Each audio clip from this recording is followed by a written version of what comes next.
అంటే ఎక్కువ family audience theatre రావాలంటే టీవీకి ఓటీటీ స్టిక్ అయిపోయిన థియేటర్ రావాలంటే ఓన్లీ కామెడీకి ఫ్యామిలీ ఆడియన్స్ అయితే డివోషనల్కే వస్తున్నారని ఫీలింగ్ ఉంది, లేదా పెద్ద హీరో సినిమాలకి వస్తున్నారని ఫీలింగ్ కూడా ఉంది.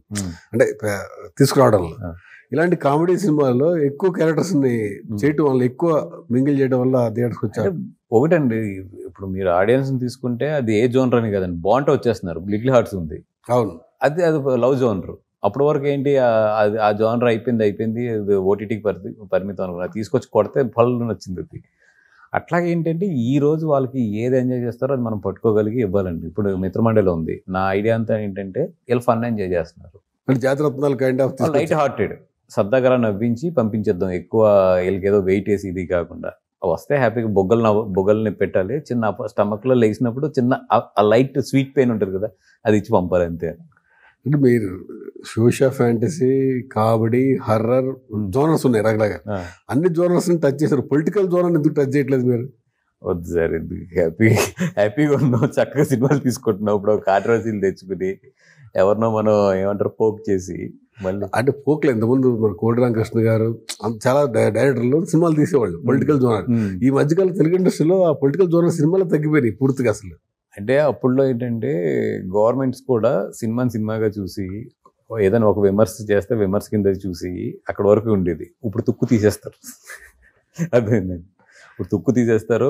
ఇప్పుడు వేరు మొత్తం. ఇప్పుడు మేము వాళ్ళ చేతుల్లో ఉన్నాము, ఇప్పుడు మేము వాళ్ళని ఏదో కామెంట్ చేయగలిగాము అని చెప్పి కామెంట్ చేస్తే వాళ్ళు ఎక్కడ నొక్కరు అక్కడ నొక్కుతారు వాళ్ళు. అంత ఈజీగా లేదండి ఇప్పుడు, ఇదివరకు అంత సిస్టమ్ అంత ఈజీగా లేదు. చిన్న సినిమాకి తక్కువ రేటు థియేటర్స్కి పెడుతున్నారు, పెద్ద సినిమాకి వస్తే దానికి డబల్ ట్రిపుల్ కూడా చేస్తున్నారు. మొన్న అది ప్రీమియర్ షోలు కానీ సపరేట్గా రేట్లు కూడా పెడుతున్నారు. ఇది నిజంగా వైబిలిటీ అంటారా?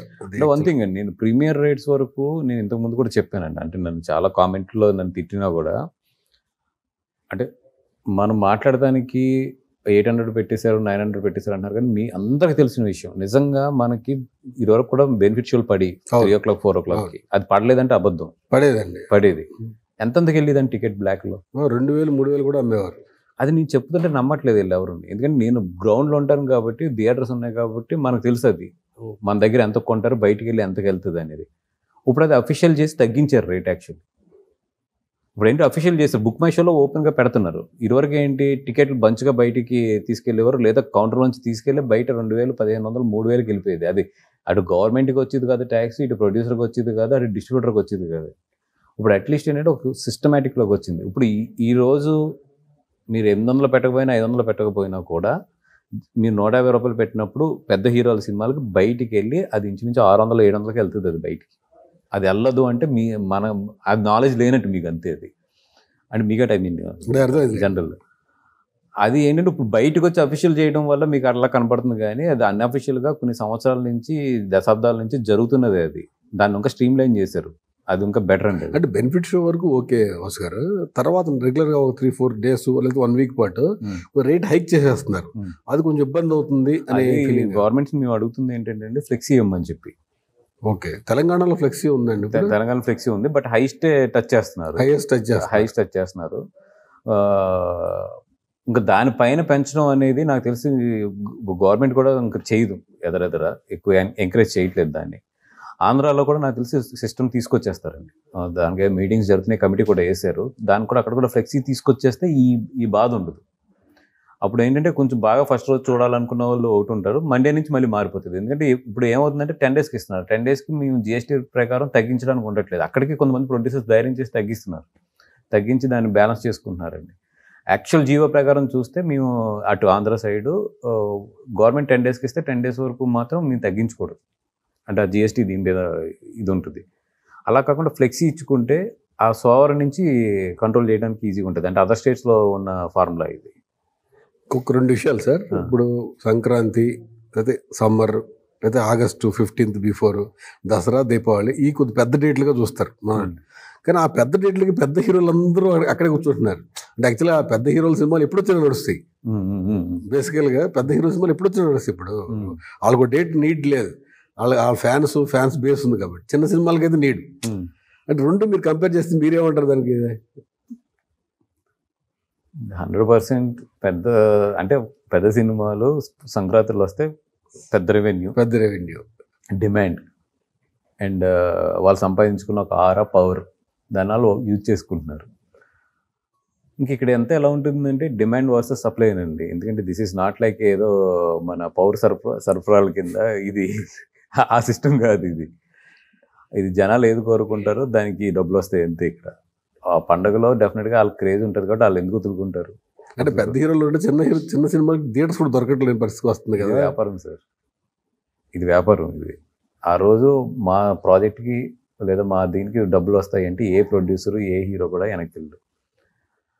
మనకి అది ఏదన్నా చేయాలంటే గవర్నమెంట్స్ వైపు నుంచి కంపల్సరీ ఇప్పుడు పెట్టారు, కానీ అది అప్లై అవ్వట్లేదు. ఇక్కడ ఏపీలో ఉంది రూల్. యాక్చువల్లీ లాస్ట్ జీవోలో 5 shows ఇచ్చారు పర్మిషన్. కంపల్సరీ ఫెస్టివల్లో ఒక షో చిన్న సినిమా ఇవ్వాలి. అది ఎవరు రూల్ ప్రొడ్యూసర్స్ పాటించరు, డిస్ట్రిబ్యూటర్లు పాటించరు, ఎగ్జిబిటర్ పాటించరు. వాళ్ళు ఏమంటారు, థియేటర్ మాకు పెద్ద హీరో సినిమా పడితే ఫుల్ అవుతుంది, అతనికి రెవెన్యూ. అందుకని ఎగ్జిబిటర్ దాన్ని ఎంకరేజ్ చేయడు. అది గవర్నమెంట్ కొంచెం దాన్ని స్ట్రిక్ట్గా తీసుకుని ఇంప్లిమెంట్ చేస్తే దెన్ ఒక షో నిజంగా దొరికితే చిన్న సినిమాలకి చాలా అడ్వాంటేజ్ అవుతుంది పండుగప్పుడు. అంటే చిన్న సినిమాలకి మీరు అన్నట్టు యాక్చువల్గా ఆ టైంలో వస్తే ఎక్కువ రీచ్ వాళ్ళు కూడా కొంచెం పెద్దగా ఎదడానికి. ఆ జీవోలో ఏంటంటే పర్టికులర్గా పెట్టారు 11 o'clock షో ఇవ్వాలి, అలాగని 8 o'clock షో ఇవ్వడానికి కూడా లేదు. మార్నింగ్ 11 AM షో అనే పెట్టారు. ఎనీ ఆఫ్టర్ 11 AM తర్వాత ఎనీ షో ఒక షో ఇవ్వాలని చెప్పి. బట్ అది అసలు ఇంప్లిమెంట్ అవ్వట్లేదు ఎక్కడ కూడా. అది భవిష్యత్తులో థియేటర్కి ఆడియన్స్ రావాలంటే మీరు చెప్పే సజెషన్ ఏంటి? 2 things అండి. ఒకటి, ఈరోజు ఉన్న ఇంత ఎంటర్టైన్మెంట్లోని, ఈరోజు ఇంత ఎంటర్టైన్మెంట్ అవైలబిలిటీలోనే 100% మనం మంచి సినిమా తీయాలి. మంచి సినిమా తీస్తేనే ఇప్పుడు జనాలు వస్తారు. ఫస్ట్ థింగ్ అది, మనం మంచి సినిమా తీయాలి. సెకండ్, ఇదివరకు లాగా సినిమా బాగున్నా కొంచెం అటు ఇటుగా ఉన్నా కూడా ఒక మినిమం రెవెన్యూ ఉండేదండి. అట్లా రావాలి అంటే 100% ఓటీటీ కొంచెం స్ట్రెచ్ అవ్వాలి. 25 days 28 days ఇంట్లో ఉంటే ఎందుకు వస్తుంది థియేటర్ రాడు. సూపర్ హిట్ సినిమా అంటే వస్తారు. ఈరోజు సూపర్ హిట్ అన్నా కూడా 3 weeks సార్. 3 days కూడా వచ్చేసింది. 3 days ఫ్రైడే మాట్లాడాలంటే 3 days. మండే నుంచి పోయి ఎంత బాగున్న సినిమా ఎంత పెద్ద సినిమా అన్నా కూడా 60% డ్రాప్ ఉంటుంది. మళ్ళీ వీకెండ్ వచ్చినట్టుగా కొంచెం బాగుంటుంది. సో అలా కాకుండా మళ్ళీ లాగా థియేటర్కి అది ఆ కళ చూడాలంటే 100% ఓటీటీ స్ట్రెచ్ పెరగాలి. నేను మొత్తం పోగొడు ఇట్లా మాట్లాడడం కానీ అట్లీస్ట్ ఒక 55-60 daysకి వస్తే మళ్ళీ అగైన్ బాగుంటుంది. బట్ ఈ 28 days వెళ్తే మాత్రం స్లోగా డైల్యూషన్ వస్తుంది. అంటే యూత్ తగ్గిపోతున్నారు, ఎక్కువ మొబైల్లో చూడటానికి దానికి ఇష్టపడుతున్నారు. ఎందుకంటే వాళ్ళకి కంఫర్ట్ వాళ్ళు ఎక్కువగా అదే ఏమంటారు, ఈ పైరసీ కూడా. ఈ జనరేషన్స్ ఏమవుతాయి అంటే మన అందరికి బిగ్ స్క్రీన్ అలవాటు, అవును, పెద్ద సౌండ్ అలవాటు. మనకి స్లోగా వీటి చిన్న స్క్రీన్కి చిన్న సౌండ్కి వచ్చేస్తారు నెక్స్ట్ జనరేషన్. అది ఏమవుతుందంటే మన డిఎన్ఏలోనే చేంజ్ చేసేసుకుంటుంది. ఫార్మేట్ని చేంజ్ చేసుకున్న రోజు నీకు ఎగురుతుంది. దాన్ని కాపాడుకోవాల్సిన బాధ్యత మన మీద ఉంటుంది, ప్రొడ్యూసర్స్ మీద అండ్ ఇండస్ట్రీ మీద. అది ఎప్పుడైతే మనమే దానికి ఒక ఇది ఇచ్చామో అది డైల్యూట్ అవుతుంది. అది కరెక్ట్ చేసుకోకపోతే మాత్రం 100% నెక్స్ట్ 5 yearsలోనే చాలా డైల్యూట్ అయిపోతుంది.